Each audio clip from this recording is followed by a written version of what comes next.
What is up guys, it is JammyDude1 and recently I've been playing quite a few Nintendo 64 games, and when I looked through my game library for that particular system, I realised just how many great games there were, and I had the idea to discuss some of my favourites, hence this video about my top 5 Nintendo 64 games.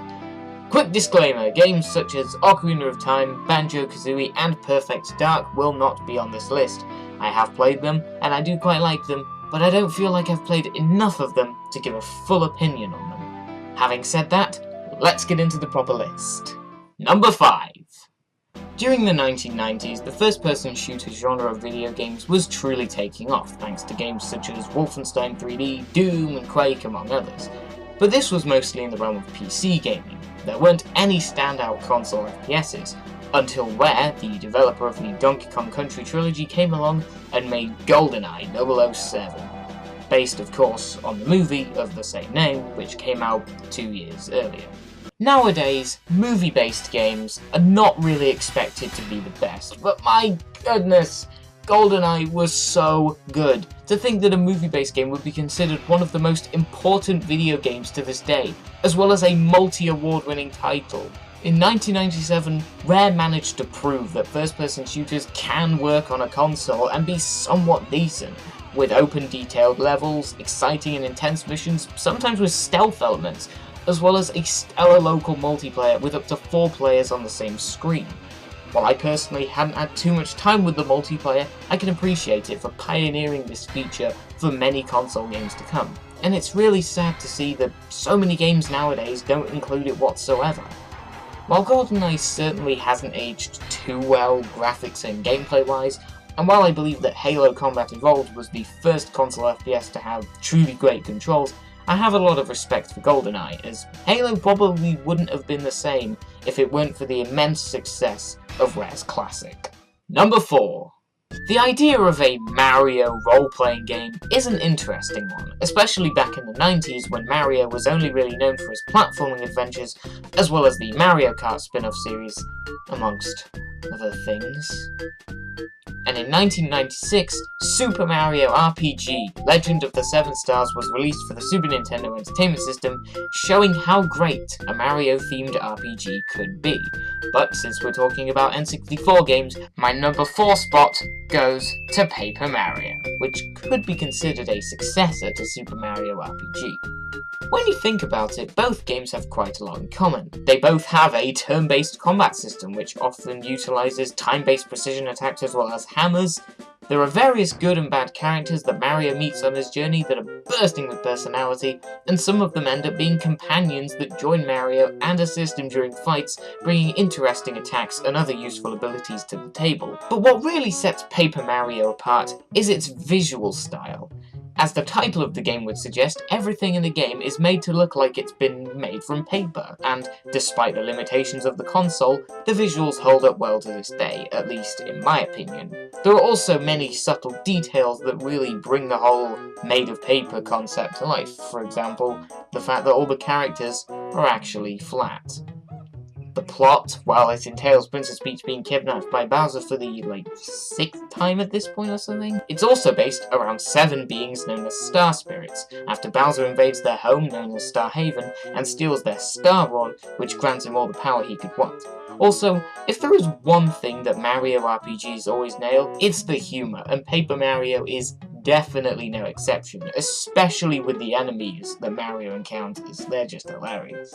Paper Mario may not necessarily be the most sophisticated or revolutionary Mario experience available, and while its sequel, The Thousand Year Door, is supposedly much better, the original is still an absolutely fantastic game, and one of my personal favourite RPGs of all time. Number 3. Whenever Super Smash Bros. Is brought up, which game do you think of? Would it be Melee, which is widely considered to be the best in the series and still has a very active community to this day? How about Brawl, which introduced non-Nintendo characters such as Solid Snake and Sonic the Hedgehog, as well as a proper story mode? Or maybe the most recent entry, which marked the first multi-platform Smash release and was the first game to utilise amiibo figures as well as the ability to create your own fighters? Or how about we take a step back and discuss the very first game in the series, which went by the title Super Smash Bros.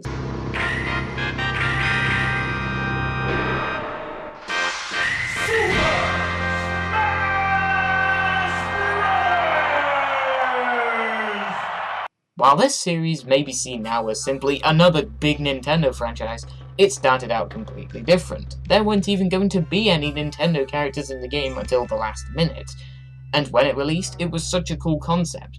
A fighting game where the biggest Nintendo icons would be able to go up against each other and end up in an all-out brawl. Aside from who players could fight as, many new mechanics not seen before in fighting games were introduced. For example, instead of the traditional health bar, players were given a percentage meter, and with every hit taken, the percentage would increase, therefore increasing their vulnerability. And with enough force, players can be sent flying off the stage, which would either remove a life from them, or allowing Link, who just sent Fox zooming into space as we can see here, to gain a point. Versus mode allowed for up to 4-player local fights with different game variants, using time, in which players had a limited amount of time to rack up the most points, or stock, in which each player has a set number of lives and has to try and deplete their opponents of their lives to win. Players also had a variety of items to use mid-game, including healing items and weapons, which were mostly based on the Nintendo franchises the characters originated from, as are the stages. The other major mode was the one-player mode, or classic mode as later entries would call it. This particular mode is an entirely single-player experience as the name implies, and it tasks the player with defeating either individual enemies or hordes of enemies, or to complete challenges including break the targets and board the platforms. At the end, the player will need to go up against the final boss, Master Hand. Once you defeat the Master Hand, you win, and you have a chance to unlock some special bonus characters. When I went into Super Smash Bros. 64 for the first time, after having played Brawl and the Wii U entry, I expected to really dislike the experience, as I thought it would feel extremely inferior. And while it did feel less polished and refined, I was surprised by how solid the controls actually were, and how the core gameplay hasn't really changed that much at all. I also found that the sound effects that play when you land a heavy hit on opponents are actually a lot more satisfying than in the other games. Just listen to these. Beautiful. Number 2. Now it's time to discuss a game series that Nintendo really doesn't like for some reason. Back on the Super Nintendo Entertainment System, Nintendo released a game called Star Fox, or Star Wing in Europe, and this game was one of the first console games to use some form of 3D polygonal graphics. There was one problem with it though. It ran horribly, and the visuals, while impressive at the time, are incredibly bland looking back at it. Despite the shortcomings, there was a lot of potential in there, and Nintendo must have realised this at the time, since they delivered this masterpiece to gamers in 1997. That's right, I'm talking about Star Fox Adventures. Oh wait, that's a GameCube game. I mean, Star Fox 64, or Lilac Wars in Europe, because we apparently hate the name Star Fox. Star Fox 64 improved absolutely everything about its predecessor and has aged pretty well to this day, in terms of the gameplay anyway. One of the most noticeable additions to the game was the inclusion of an aiming reticle, so you could actually aim at enemies. You could also play the game in first person if you wanted. Not to mention, this was one of Nintendo's first games to feature voice acting, and, as you're probably well aware, certain catchphrases from the game have become fairly popular. Do a barrel roll! Star Fox 64 had a perfect formula, and it's such a shame that Nintendo refuses to make a true sequel to it. Instead, they prefer to try and force in things such as adventure elements and motion controls that really just don't need to be in there, and they bring down the experience overall. I'm playing Star Fox, in case you couldn't tell. It's the same on the TV right now. Oh, there we go, now I can play it like an actual Star Fox game. See, now that you can turn the motion controls off, you can actually play the game like a normal Star Fox game. So, my number 1 Nintendo 64 game. Honestly, it needs no introduction. Super Mario 64. I've already said that it's my favourite Nintendo game, so you can already tell what I think. Super Mario 64 is one of the most revolutionary games of all time, showing just how great 3D games on consoles can be, as well as the incredible movement capabilities an analog stick can provide.